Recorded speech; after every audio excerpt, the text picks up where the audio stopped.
Hola amigos, bienvenidos, mi nombre es Antonio Batel, una vez más, y vamos a continuar con el capítulo quinto del libro de la paradoja James C. Hunter, que trata sobre el liderazgo, y repito que no es un liderazgo a nivel autoritario, sino más bien un liderazgo de respeto, de ejemplo, un liderazgo basado en el amor.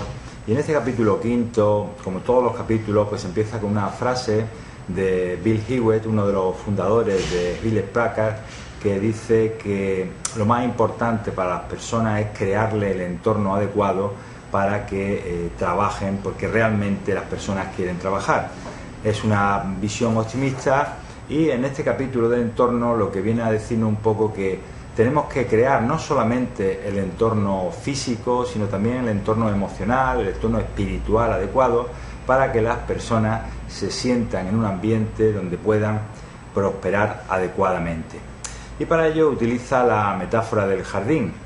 De la misma manera que cuando plantamos un jardín tenemos que quitar las malas hierbas o tenemos que tener todo el cuidado correspondiente para que ese jardín crezca adecuadamente, pues lo mismo pasa con las personas. Sin embargo, nosotros no somos realmente la causa del crecimiento, porque en un jardín la verdadera causa es el creador o los genes o cualquier cosa externa. Nosotros sí podemos poner las condiciones adecuadas, pero no somos la causa en última instancia del crecimiento. Pues lo mismo pasa con las personas. Nosotros podemos crear, digamos, las condiciones más adecuadas, pero no podemos, digamos, hacer que las personas reaccionen por sí mismas. Son ellas las que tienen que reaccionar. En sentido contrario, cuando hay un ambiente que no es bueno, como pasó en una dictadura en Rumanía, donde se hizo un experimento, se criaron niños en orfanatos con ningún contacto humano, y se demostró que desgraciadamente los niños morían muy jóvenes. Lo mismo ha ocurrido en el tema de la curación personal, tanto en la medicina como en la psicología.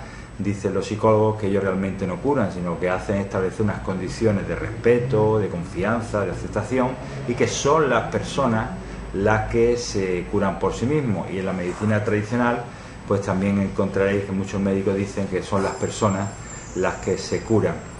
¿Qué es lo que pasa? Que cómo sabemos cuándo va a dar fruto el resultado que nosotros realicemos como líderes, ¿no? Y repito, como decía en vídeos anteriores, que este libro es aplicable también para un liderazgo familiar, o sea, no solamente en los negocios, sino que es aplicable a cualquier tipo de liderazgo, y por eso este libro es muy recomendable, porque lo podemos aplicar fuera de los negocios. Y dice la ley de la cosecha que uno, y repito, puede poner las condiciones lo mejor posible, pero no sabe cuándo el fruto se va a producir. Y en este sentido hay que hablar de un libro muy interesante que se llama Los 7 hábitos de la gente altamente preparada, y que establece cómo las relaciones entre las personas es una especie de balance entre el debe y el haber. Es decir, cuando nosotros hacemos algo bien por los demás, esto estaría en el haber, y cuando hacemos algo mal estaría en el debe. Y la manera de mantener relaciones sanas, pues como es lógico, sería pues con aprecio, ayuda, consejo, es decir, haciendo lo mejor por estas personas. Pero lo curioso en este sentido es que, claro está, cuando nosotros conocemos a alguien, esa cuenta de debe haber está neutra, porque la relación empieza de nuevo y no se pasa factura por nada. Pero ¿qué es lo que pasa cuando esa relación va avanzando, y cómo se comporta este juego, esta balanza entre las cosas que hacemos bien y las que después hacemos mal y nos pasa factura? Pues dice este libro que lo que ocurre, según la teoría conductista, es que por cada cosa mal hecha que hagamos hay que hacer 4 bien. De ahí que muchas veces las relaciones de las personas, por un simple comentario que no sea adecuado, se puede venir abajo. Y todo esto tiene que ver porque tenemos una opinión de nosotros mismos muy alta, nos tenemos en muy alta estima, de tal manera que cuando somos criticados pues nos sienta bastante mal. Yo también añadiría que es por la cuestión del ego. Tenemos una cultura en la que nuestro ego se eleva exponencialmente, y cualquier cosa que vaya contra lo que creemos que somos pues nos hace bastante daño. Y entonces, bueno, hace ese balance de 4-1, según esta teoría, lo que quiere decir que cuando hacemos algo mal, pues lógicamente tenemos que remediarlo con 4 actuaciones buenas, según el libro, entiendo. Imagino que esto será muy flexible, pero lo que yo sí estoy de acuerdo absolutamente es que podemos estar portándonos muy bien con una persona durante mucho tiempo, tener un error y sin embargo pagarlo toda la vida, que lo que tampoco es justo. Continúa este capítulo 5 del entorno haciendo una especie de crítica, de comentarios sobre qué pasa cuando nos encontramos con alguien, típica persona de ordeno y mando, las que no le van las razones, a las que no le va ese modelo de autoridad, de respeto, sino que más bien autoritaria, pero de la vieja guardia, digamos. Y entonces lo que el libro nos viene a decir que con personas así no hay que tirar la toalla y que las actitudes de las personas se regulan. Este es un liderazgo de paciencia, de amor, de respeto. Y claro, contra este tipo de actuaciones, pues lo cierto es que hay que tener mucha habilidad y es difícil, pero es por el tipo de liderazgo que este libro aboga, ¿no? Y en ese sentido ponía un ejemplo de una empresa como Ford, que tenía un tipo de gente que siempre estaban los unos con los otros criticándose, chillándose, y los jefes de la Ford pues eran bastante autoritarios, pero en el sentido, como he dicho antes, de imponerse y no de ser ejemplo. Entonces la Ford se fusionó con Mazda, que es una compañía japonesa, y uno de los líderes, de los jefes de la Ford, pues seguía manteniendo una actitud de crítica, de poco respeto por los empleados, hasta que un buen día pues fue llamado la atención por uno de los jefes japoneses, porque como sabéis los japoneses son muy respetuosos y no entienden eso de la falta de respeto, de no guardar las formas, y entonces esa persona cambió, claro, porque no tenían más remedio que cambiar, porque se lo imponían los jefes los jefes de arriba. Pero la moraleja de este tema es que, como dice esta frase de Tolstoy, nadie puede cambiarse si no quiere realmente, ¿no? Esta frase de Tolstoy viene a decirnos que en realidad, como decía al principio del tema del entorno, es que podemos poner las condiciones necesarias, pero siempre habrá un momento en el que sea la persona desde su interior la que tendrá que cambiar.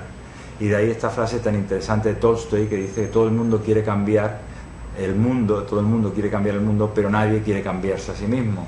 Y es por esta situación, que este ego que tenemos todos, que difícilmente nos hace ver muchas veces la realidad de lo que queremos cambiar. Y luego una frase de Lou Oz, que era un entrenador también, que decía que la habilidad es lo que permite hacer ciertas cosas, la motivación determina lo que se hace, la actitud cuán bien se hace. Y esto viene a establecer otro siguiente apartado, y es la importancia de la práctica de las cosas. A veces creemos que tenemos que tener primero el sentimiento antes que la práctica. Muchas veces decimos, es que no estoy motivado para hacer esto, y sin embargo lo que parece que la ciencia ha demostrado que el sentimiento también te puede llevar a la práctica. Recientemente vi un documental de Redes, de Punset, donde decía que se había demostrado que si tú llevas a cabo una acción determinada un número de veces seguidas, te puede llegar el sentimiento. Ejemplo, se dice que si reímos, aunque sea forzadamente, durante mucho tiempo, podemos acabar teniendo el sentimiento de la risa. Y eso es lo que quiere decir la praxis respecto de los sentimientos. Es decir, ¿qué está primero? El sentimiento, sentir algo, estar motivado por algo para hacerlo, o a raíz de la práctica constante puedo adquirir ese sentimiento y por lo tanto hacerlo desde lo más profundo de mi corazón. Esta es otra de las grandes cuestiones interesantes, y lo que viene a decir el libro en este sentido, que marca que el sentimiento, que la práctica, que la acción es más importante incluso que el mismo sentimiento.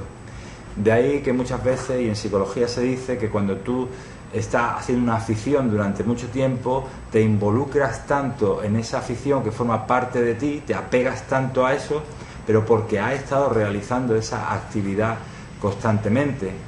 Y esto también se utiliza en sentido contrario, es decir, un desapego, ¿no? Podemos actuar negativamente hacia alguien y nos vamos desapegando. Y el libro dice el ejemplo de lo que pasaba en la guerra de Vietnam, que llamaban a los enemigos, le llamaban Charlie, y era una manera de ir deshumanizando al enemigo. Por lo tanto, lo que es la práctica puede ir en sentido positivo tanto como en sentido negativo. Por lo tanto, lo que dice Jerome Brunner en la frase dice que es más fácil traducir nuestras acciones en sentimientos que nuestros sentimientos en acciones. ¿Qué quiere decir? Pues que es más fácil que nosotros, a través de una actividad concreta, transformemos esas acciones en sentimientos que viceversa. Es lo que decía de la motivación. Es que no estoy suficientemente motivado, ¿no? Y por lo tanto, pues por ejemplo, no entreno. Pues mira, pues entrena mucho y a lo mejor cuando hayas entrenado mucho empezarás a motivarte más. Pues este mismo principio pues se aplica en relación al tema de los sentimientos en relación a las acciones.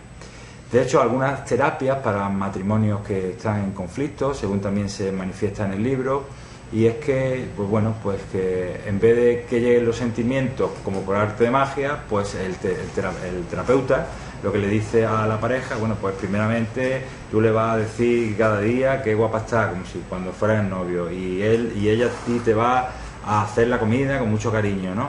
Y entonces los terapeutas en temas matrimoniales establecen una serie de pautas activas, de actuaciones para intentar llegar a los sentimientos. Claro, la cuestión es cómo tratamos a alguien que realmente no nos gusta, y en este sentido comenta este libro de la paradoja de James C. Hunter que requiere un gran esfuerzo, y hace una comparación pues con el esfuerzo que requiere cualquier ejercicio, que de la misma manera que uno tiene que ejercitar los músculos físicamente, pues también tiene que ejercitar los músculos de las emociones, que también se trabajan, ¿no? A través de la paciencia, del cariño y del respeto. Y termina este capítulo 6 pues con que tenemos responsabilidad de nuestras elecciones, pero muchas veces, como consecuencia de las teorías deterministas, las que abogan porque, bueno, de alguna manera venimos marcados tanto por la genética como por el entorno en el que nos encontramos. Las teorías deterministas fueron marcadas por Sigmund Freud, en parte, y entonces, pues que muchas veces, como consecuencia de ese determinismo, entre comillas, pues echamos la culpa de nuestra actuación, ya sea por un trastorno de carácter o por un trastorno de personalidad, a las demás personas, en vez de tener la responsabilidad de las elecciones que tomamos, aceptarlas como nuestras e intentar mejorar. Porque finalmente la definición de responsabilidad, que tiene dos términos, por un lado la habilidad y por otro lado la capacidad de respuesta, o sea que la responsabilidad se define como la habilidad para responder frente a algo. Y es cierto que no podemos evitar los problemas, pero sí podemos evitar o sí podemos pensar o ejercer la mejor manera de enfrentarnos a los problemas. Hay un libro muy interesante de Viktor Frankl que se llama El hombre en busca de sentido, que menciona también el libro y que dice que el hombre en última instancia se determina a sí mismo. Viktor Frankl era un determinista, seguía a Freud y era por tanto de los que pensaba que estábamos determinados por la genética y por el comportamiento de nuestra educación y nuestro entorno, pero sin embargo fue sometido en un campo de concentración.